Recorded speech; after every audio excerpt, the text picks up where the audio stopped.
Hi guys, இன்றைக்கி ஒரு சூப்பரான பெப்பர் சிக்கன் ரெசிபி எப்படி செய்கிறதுன்னு பார்ப்போமா?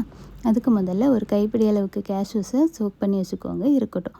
இப்போ இன்னொரு மிக்ஸி ஜாரில் கொஞ்சமாக இஞ்சி, கொஞ்சோண்டு பூண்டு, அப்புறம் 2 ஸ்பூன் அளவுக்கு பெப்பர், 1 ஸ்பூன் அளவுக்கு பெருஞ்சீரகம் சேர்த்து இதை வந்து கொரப்பாக அரைச்சி எடுத்து வச்சுக்கோங்க. இப்போ ஒரு பேனை ஹீட் பண்ணி அதில் தேவைக்கு எண்ணெய் சேர்த்து, எண்ணெய் சூடானதுக்கப்புறமா இதில் நம்ம அரைச்சி வச்சுருந்த மிக்ஸை சேர்த்து நல்லா வதட்டிக்கோங்க. இது வதங்கி வரும்போது இதில் 2 கொத்தளவுக்கு கருவேப்பிலை சேர்த்துருக்கேன். சேர்த்து இதையும் நல்லா வதக்கி விட்டுட்டு இப்போது 4 பெரிய வெங்காயத்தை குட்டி குட்டியாக ஸ்லைஸ் பண்ணி வச்சுருக்கேன். அதை இப்போ இதில் சேர்த்துக்கலாம். சேர்த்து இதை இப்போ நல்லா வதக்கிக்கோங்க. இது வதங்குறதுக்காக கொஞ்சமாக உப்பு சேர்த்து வதக்கிக்கோங்க. இது இப்போ இந்த மாதிரி நல்லா வதங்கி வந்ததுக்கப்புறமா இதில் 3 தக்காளியை ஸ்லைஸ் பண்ணி வச்சுருக்கேன், அதையும் சேர்த்துருக்கேன்.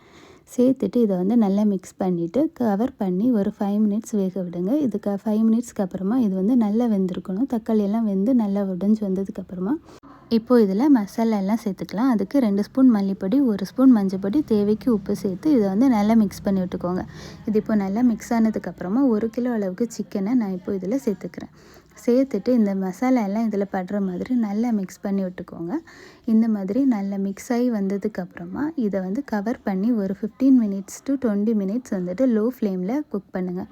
ஒரு 20 மினிட்ஸ்க்கு அப்புறமா ஓப்பன் பண்ணிங்கன்னா இந்த மாதிரி நல்லா வெந்து சிக்கன்லேருந்து தண்ணி விட்டு வந்திருக்கும். நம்ம எக்ஸ்ட்ராவாக தண்ணி சேர்க்க தேவையில்லை. இப்போது இதில் நம்ம 1 ஸ்பூன் அளவுக்கு கரம் மசாலா, 2 ஸ்பூன் அளவுக்கு பெப்பர் பவுடர் சேர்த்து நல்லா மிக்ஸ் பண்ணி விட்டுட்டு இப்போது இதில் ஃபஸ்ட்டு நம்ம சோக் பண்ணி வச்சுருந்தால முந்திரி அதை வந்து பேஸ்ட் பண்ணி இதில் சேர்த்துருக்கேன்.